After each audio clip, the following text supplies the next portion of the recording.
अस्सलामुअलैकुम स्टूडेंट। हम computer science का subject distributed database system start करने जा रहे हैं। हम अपने हर वीडियो लेक्चर में इस सब्जेक्ट का एक टॉपिक कवर किया करेंगे और आज हम इसका फर्स्ट टॉपिक स्टार्ट करेंगे जो है introduction to distributed data processing.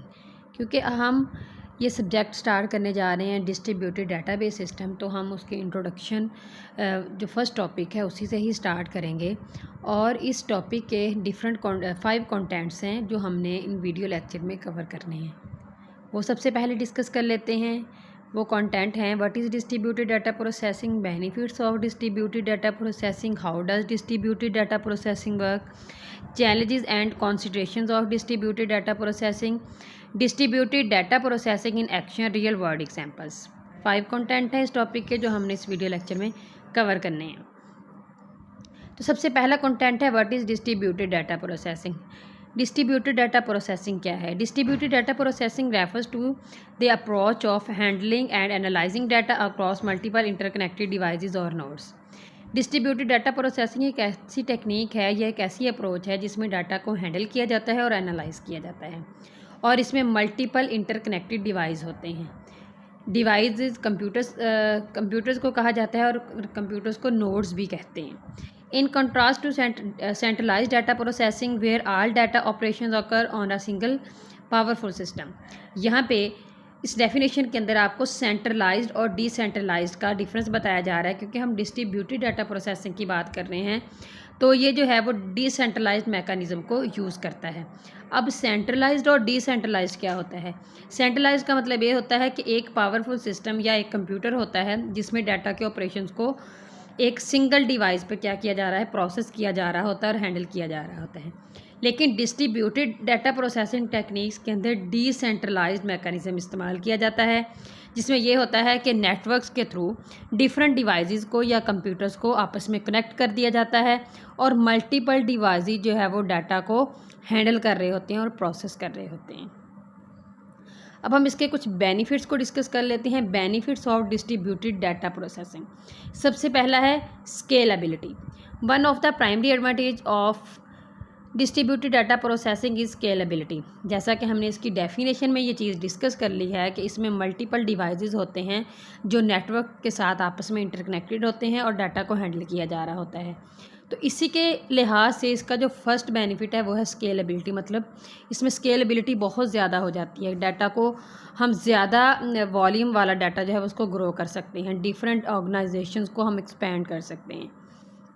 As data volumes grow, organization can expand their processing capabilities by adding more nodes to the networks। अब यहाँ पे डिवाइसेस आपस में कनेक्टेड होते हैं, मतलब एक अदारा है तो अपना वो नेटवर्क बढ़ाने के लिए डिफरेंट डिवाइसेस को इस्तेमाल करता है। तो इससे क्या होता है कि उस ऑर्गेनाइजेशन का जो एक नेटवर्क है उसकी स्केलेबिलिटी बहुत बढ़ जाती है। बजाय इसके कि एक सिस्टम पे बैठ के पूरे अदारे के डाटा को जो है वो मैनेज किया जाए, मल्टीपल नोड्स या मल्टीपल डिवाइसेस को इस्तेमाल किया जाता है और इससे डाटा की कैपेबिलिटी भी बढ़ जाती है और स्केलेबिलिटी भी बढ़ जाती है। सेकंड है performance. By breaking down complex tasks into smaller subtasks distributed across nodes, the system can process data more quickly and efficiently. This results in reduced processing time and improve overall performance. अब second है performance का मतलब उसकी कारकर्दगी क्या होती है, बेहतर होती है। यहाँ पे ये होता है कि जो कॉम्प्लेक्स टास्क है उसको स्मॉलर सब टास्क में डिस्ट्रीब्यूट कर दिया जाता है। मतलब जब मल्टीपल डिवाइसेस आपस में कनेक्ट हो जाएंगे तो वो मल्टीपल जो डिवाइस होंगे या कंप्यूटर होंगे वो एक कॉम्प्लेक्स टास्क को सब टास्क में कन्वर्ट करके हर डिवाइस अपना अपना काम करेगा, जिससे उसकी परफॉर्मेंस क्या होगी, वो बेटर होगी और डाटा को जो एफिशिएंटली और क्विकली एक्सेस किया जाएगा, प्रोसेस किया जाएगा। This result in reduce processing time. इससे क्या होगा कि जो हमारा प्रोसेसिंग टाइम है डाटा को प्रोसेस करने का वो कम होगा, ठीक है, और बेहतर होगा और ओवरऑल जो परफॉर्मेंस है डाटा को प्रोसेस करने की या डिस्ट्रीब्यूट करने की वो बहुत अच्छी हो जाएगी। थर्ड पे है efficient handling of large volumes of data.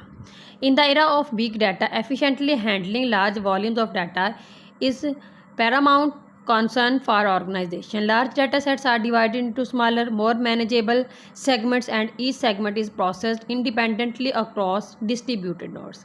अब यह है कि अगर हमारे पास लार्ज अमाउंट में किसी भी अदारे का डाटा है तो उसको हैंडल करने के लिए, ज़्यादा वॉल्यूम वाले डाटा को हैंडल करने के लिए जो है वो डिस्ट्रीब्यूटेड डाटा प्रोसेसिंग टेक्निक को इस्तेमाल किया जाता है। इसमें क्या होता है कि डाटा सेट्स जो होते हैं उसको स्मॉलर डाटा सेट्स में कन्वर्ट कर दिया जाता है और मल्टीपल जो डिवाइस होते हैं या नोड्स होते हैं वो उनको में क्या करते हैं, मैनेज करते हैं। उन जो सेट्स बना दिए जाते हैं उसको, सेगमेंट्स को मैनेज करते हैं इंडिपेंडेंटली, ठीक है। और इसको इंडिपेंडेंटली अक्रॉस डिस्ट्रीब्यूटेड नोड्स, उसको सारे डिवाइसेस में जितने भी डिवाइसेस कनेक्ट होते हैं या कंप्यूटर कनेक्टेड होते हैं उसको उन डिवाइसेस के दरमियान डिस्ट्रीब्यूट करते हैं।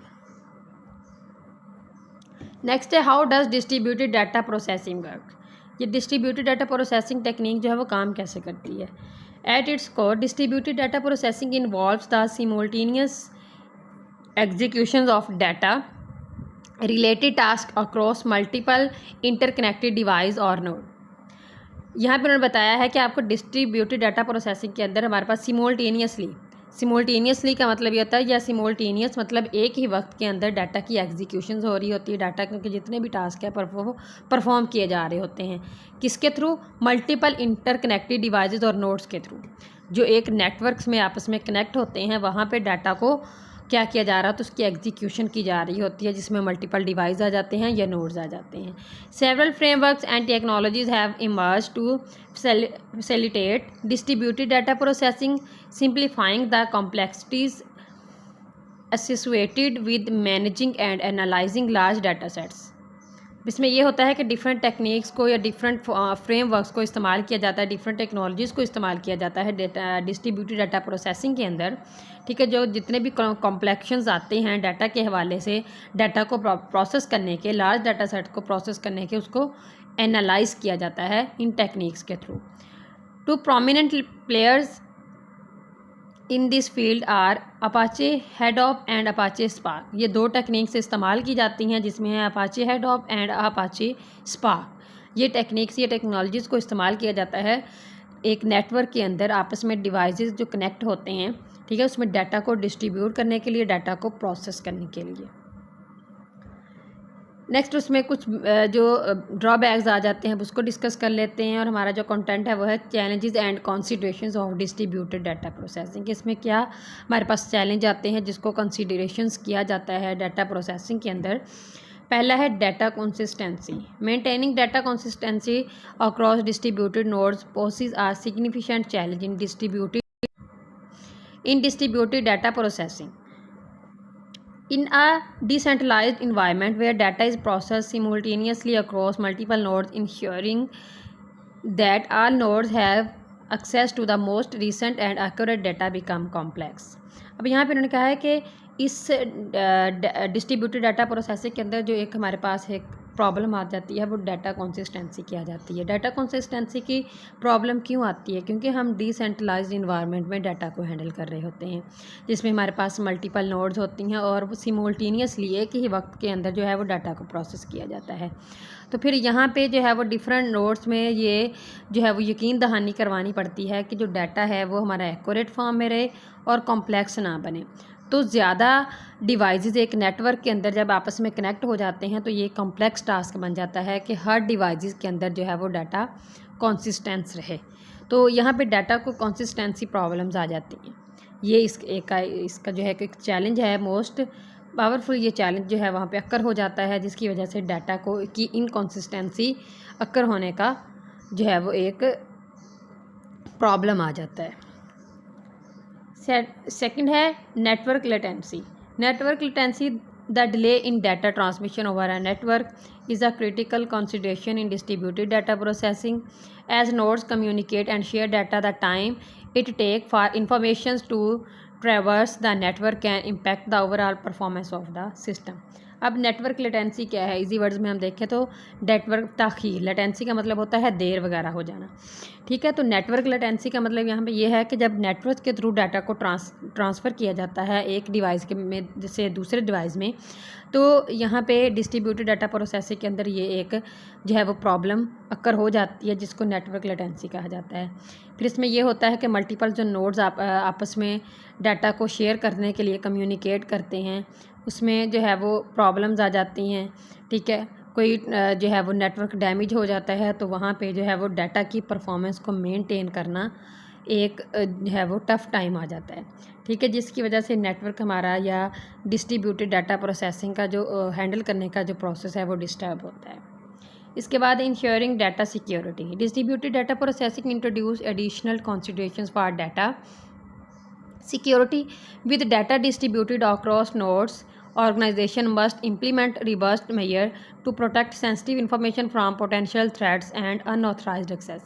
अब यहाँ पे देखें, ये हम डिवाइसेस के थ्रू डाटा को हैंडल कर रहे हैं, डिफरेंट टेक्निक्स के थ्रू डाटा को हैंडल करने की टेक्निक्स जो है वो डिस्ट्रीब्यूटेड डाटाबेस सिस्टम के अंदर इस्तेमाल होती है। तो यहाँ पे सिक्योरिटी प्रॉब्लम भी आ जाती है, डाटा को सिक्योर करने की प्रॉब्लम आ जाती है, जो एक मेन जो है वो एक चैलेंज होता है यूज़र के लिए।